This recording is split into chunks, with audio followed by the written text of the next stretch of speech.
DUI charge is serious, with serious consequences. Even on a first DUI in Alabama, you can be sentenced to up to 1 year in jail. You can also be fined $600 to $2,100 and pay court costs anywhere from $200 to $300 up to $600. You can also have your license suspended for 90 days or revoked for a year depending on the circumstances. And you can also be required to install an ignition interlock device on your vehicle if you meet certain criteria. And you could be required to attend the court referral program as well. We understand how you feel. We've represented 1,000+ people on DUIs and have handled thousands of cases throughout the state of Alabama. We know that you're scared. We know that you're anxious. We know that it is very, very difficult to decide which attorney to hire to represent you. The one thing that you need to know is that you definitely need an attorney to help you through the web of pitfalls that are out there, because DUI defense is very complicated if it's done correctly. It's just hard to know for you as a layperson exactly who to hire, or if what someone on the phone with you or who is conversing with you is giving you the correct information. There's some criteria that I suggest that you go through, and this, I believe, will help you in determining whether you're hiring somebody who is a DUI attorney rather than simply some attorney out there who will take your DUI if you hire them and pay them the nominal fee that they are going to charge. The first thing that I think that you should ask is whether the attorney is a member of the National College for DUI Defense.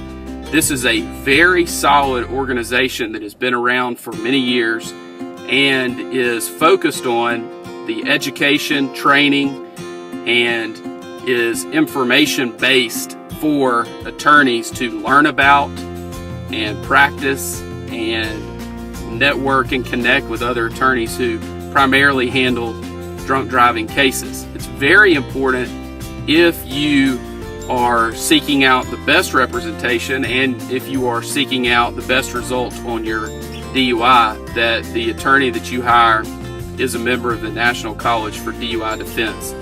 The second item that is a necessity, in my opinion, is that the attorney that you retain to help you with your DUI case in Alabama is certified per NHTSA, which is the National Highway Traffic Safety Administration, to administer standardized field sobriety tests. These are the same tests that you were asked to perform on the side of the road. It's very important that the attorney that you hire is trained in these tests and is familiar with these tests, because as I'll go over in just a minute, there are many issues and items that you can spot if you're trained in these tests and you're trained what to look for. You're going through the same training that the officers go through during their certification process. And it's not just about the tests, it's about the arrest process. It's about the phases of the arrest process, the vehicle in motion phase, the personal contact phase, the pre-arrest screening phase. You know, there are most attorneys out there that are unaware of those issues that they need to be looking at to determine whether there is a legitimate legal argument, or it will help them to uncover a factual argument in your case in order to get you the best result possible. You also need someone who is very experienced and well-versed in the driver's license aspect of your case. There are lots of folks out there that are unaware of the specifics about driver's license issues associated with DUI. You've got the administrative suspension on the front end, and you have issues related to an enhanced suspension time or revocation, and also the ignition interlock, which is tied into that. And also you have the suspended time on the back end if you're convicted. There is very specific and detailed and complicated aspects of the driver's license portion of a DUI And there are a lot of folks out there that are handling DUI cases that are unaware. And it's sad to see that, because there's a better way to do it. And that's the reason that I believe those criteria will help you get to someone that can give you the best result possible and that can help you in navigating these pitfalls that are out there, because there are many, many out there, and they get worse and worse as the legislature continues to modify the DUI statute. There are people out there that get arrested for DUI and you refuse the test, but you know that you were drunk, impaired, whatever it might be. And there are also people out there who submitted to the test and they're well over 0.08. They may be a 0.16, 0.20, 0.25. Those people out there need to know that pleading guilty is not their only option.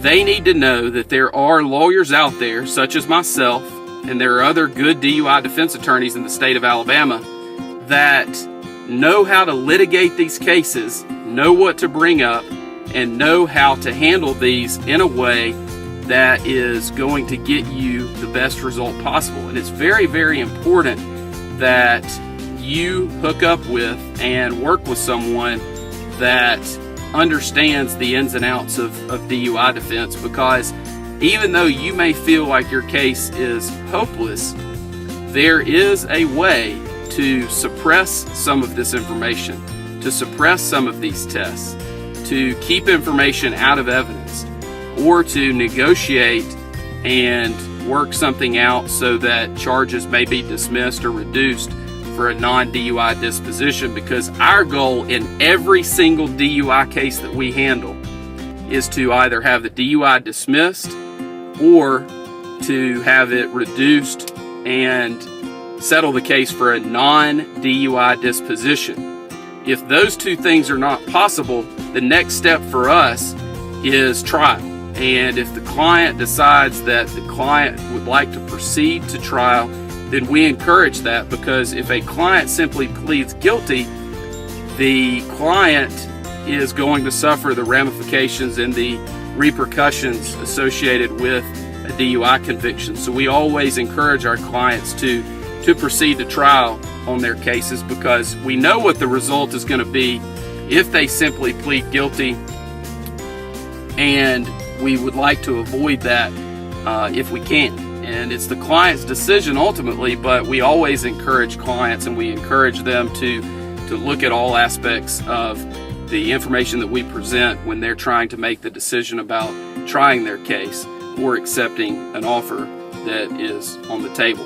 So the first step in a DUI defense case is to secure the license issues. That it may include requesting a hearing, may include requesting a review, it may include going to the driver's license suspension hearing.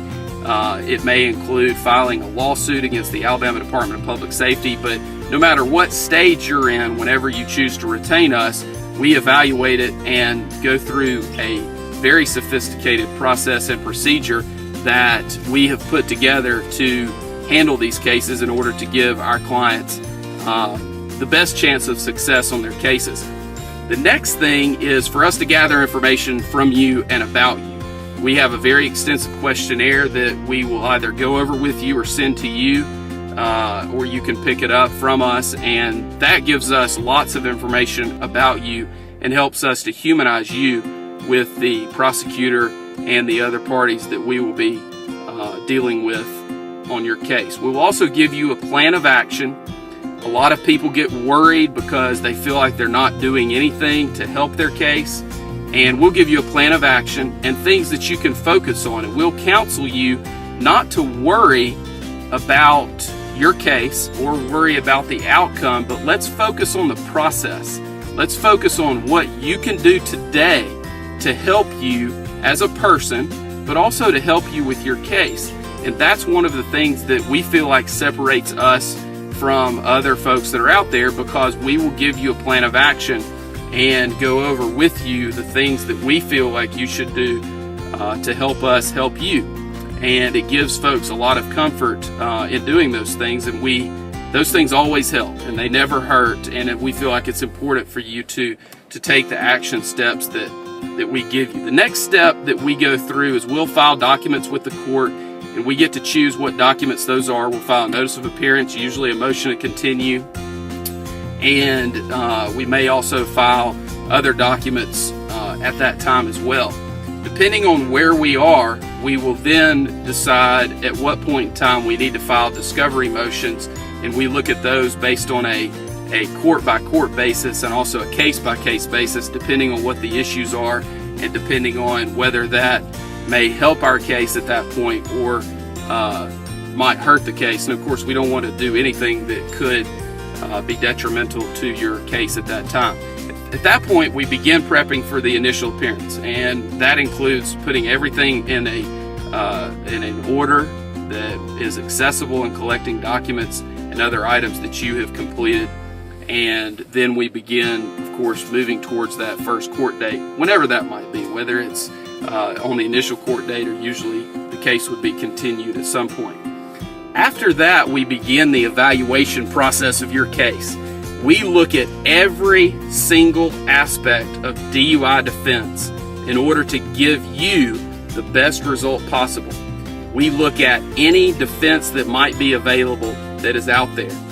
If there was an accident, most people think that an accident case, they think this: I had an accident, I was impaired, I'm guilty, I need to plead guilty. And that could not be further from the truth. Accident cases are very, very tough for the prosecution, and there are a lot of folks out there handling DUI cases that are unaware of that. They just don't know the ins and outs of the accident issues in a DUI case. The other issues that we look at are actual physical control. Were you in actual physical control of the vehicle? Were you sitting in a parking lot? Where were the keys? Was the vehicle operable? Those are things that we need to look at in every single one of our cases that involve those issues. We also look at the private property DUI issues. We also look at anonymous tip issues. There's been some recent cases that have come out that are not good for the defense on those type issues. However, there are still arguments that can be made, and there's still a burden that we feel like the prosecution must meet anytime there's an anonymous tip issue on a DUI case. We also look at issues about whether you were asleep at the wheel, whether there were passengers, whether there are other issues associated with actual physical control, whether you're on private property. What are the issues associated with how the officer got to you where you are? We have a lot of cases where people pull over and they're asleep in a mall parking lot at night, and we want to know all of the facts associated with those aspects so that we can make sure that the arrest process was done properly by the officer. We also look very carefully at whether there was a blood test performed. There are many folks out there who assume that a hospital blood test is reliable and is one that should be looked at closely as one that is foolproof as far as introduction into evidence and that it comes in every time. The answer to that is absolutely not. The hospital blood testing process for blood alcohol content is definitely not something that is or should be relied upon, because the testing is not valid, it's not scientifically reliable, and should not be admitted into evidence in our opinion. We also look at the process that a state trooper may have had blood drawn at the hospital provided to him, and he uses the blood kit and sends it to Alabama Department of Forensic Sciences in order to have the blood tested there.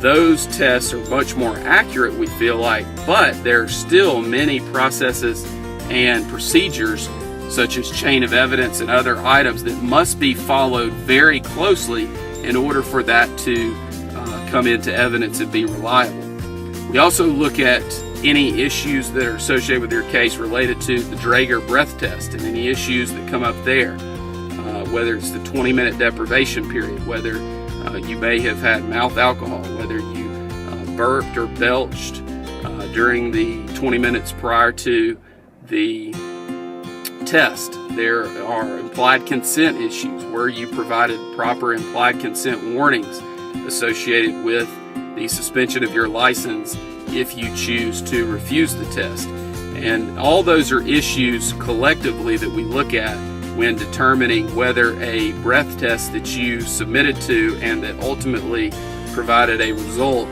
that was printed on a certificate of breath alcohol analysis, and whether that should come into evidence under the rules of evidence or under the statutory guidelines that must be strictly complied with under Alabama case law in order to just come into evidence without them having to go through the normal process for scientific evidence to get that into the evidence of the case, whether in front of a judge or in front of a jury. We also look at whether the stop of your vehicle or the initial encounter with you was done in a way that is legal and that is constitutional. It's very important to look at that, because if there was no reasonable suspicion of violation of the law, then the officer should not have pulled you over. And if we can prove that, then we can likely have all evidence that may be admitted or that was collected against you suppressed. And if that's the case, then we would win the case based on the state or the city not being able to prove their case. We also look at all of the medical defenses available, whether you have GERD, whether you have dentures and there was alcohol that was collected within the dentures, whether you had recent dental work done. There are a lot of medical issues, whether you have diabetes. There are many medical issues that come up, and we always go through that and make sure that those defenses don't apply. And if they do apply, then we work those up and make sure that we have gone through them properly with you and presented those defenses on your behalf. We also look at the UTTC, which is the traffic ticket, the complaint against you, to make sure that there are no issues related to that as well, such as municipal ordinance issues, if there are issues related to the code sections cited, whether it's proper, and whether they have your proper information on the UTTC or not. We also go through and determine whether you requested an independent test, and if that was handled properly. We look at any roadblock issues that may come up, if a roadblock was the cause of the initial encounter.